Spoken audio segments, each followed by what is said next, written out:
Ние тогаш во 2006 година јавно излеговме пред изборите и кажавме дека ако победи ВМРО ДПМНЕ, до крајот на нашиот мандат, значи 4 години, ќе дојдеме во ситуација да даваме 20 милиони евра годишно за поддршка за земјоделието. Кога влеговме во владата, свативме дека тоа е можно многу побрзо да се направи. Кога ги видовме можностите, ние уште до крајот на таа 2006, значи во септември на почетокот влеговме во владата, веќе во декември 2006 година 20 милиони евра беа дадени на земјоделците како субвенција. Веќе во наредната 2007 година потрошивме нови 25 милиони евра како директна поддршка на македонските земјоделци. Во 2008 инвестиравме од буџетот нови 45 милиони евра. Веќе во 2008, како што кажав, дадовме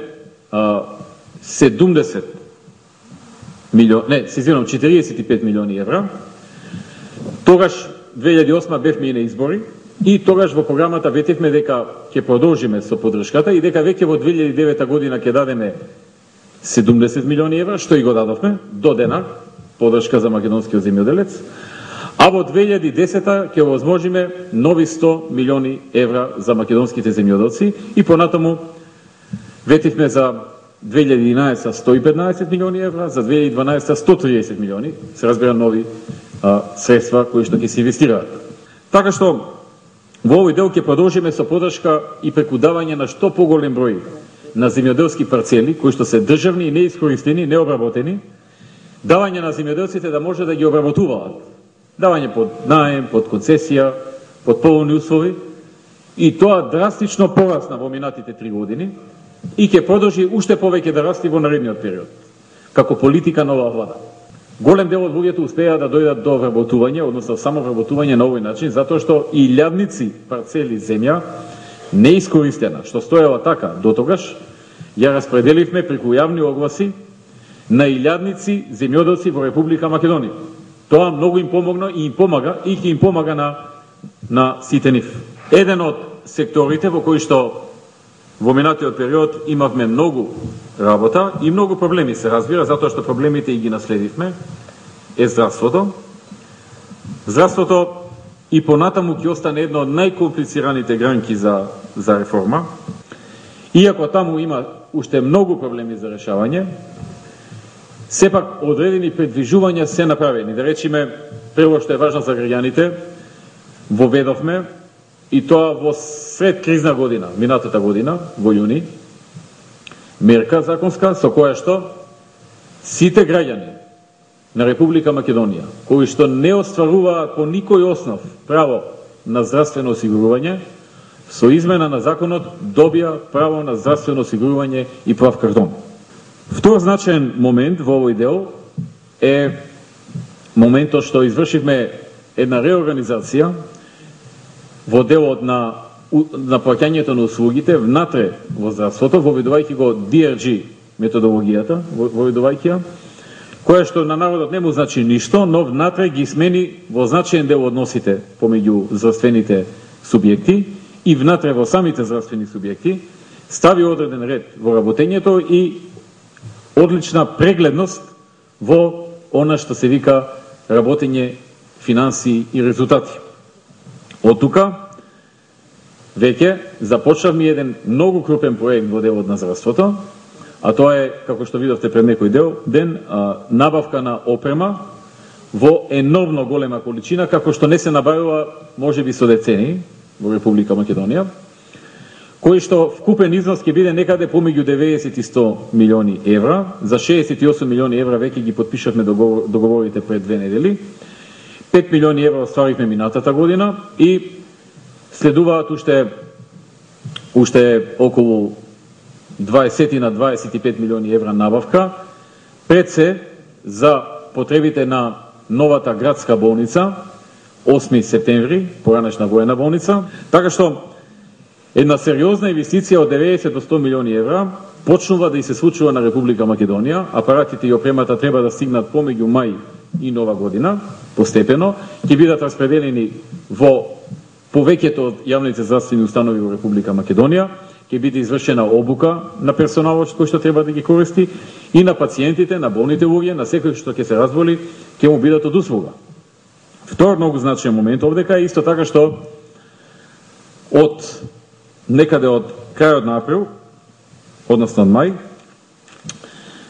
во соработка со Банката за развој при Советот на Европа започнуваме реконструкција на објектите на речиси сите јавни здравствени установи кои што им треба реконструкција, која што ќе се одвива во две фази во наредните 2,5 години и за која што ќе инвестираме околу 100 милиони евра средства кои што ќе треба да го вратат нормалниот изглед на нашите јавни здравствени установи кои што се руинирани. Заедно со оваа инвестиција за апаратите, тоа е приближно 200 милиони евра во наредните 2 до 2,5 години инвестиција во македонското здравство. Ќе потсетам на уште еден многу важен момент во здравството, а тоа е пред 2 години со новиот закон за лекови се воведоа пониски цени на лековите. Вие се сеќавате дека воведовме закон со кој што ги ограничихме висините на лековите и цените за многу лекови паднаа каде за 20, каде за 50, каде и за повеќе од 50%. Сега започнавме пилот проект за еден многу важен проект, а тоа е проектот наречен Плаќање по учинок. Пилот проектот го започнавме во 7 здравствени јавни институции.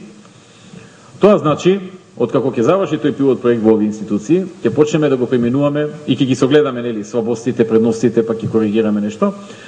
Потоа ќе почнеме да го применуваме во сите јавни здравствени установи, а тоа е лекарите кои што повеќе работат и медицинскиот персонал со нив да добиваат поголема плата, а оние кои што помалку работат и лекарскиот и медицинскиот тим со нив да добиваат помала плата. Би споменал еден сектор во кој што минатата година имавме огромни инвестиции и не само минатата, во последните 3,5 години откако сме на власт, образованието во Македонија доби нов третман. Инвестициите се дуплирани. Парите во буџетот што се одвојуваат за образование се дуплирани. Ако во моментот кога дојдовме на власт само 3,3% од бруто домашниот производ се издвојува за образование, денеска веќе 6% од бруто домашниот производ се двојат за образование.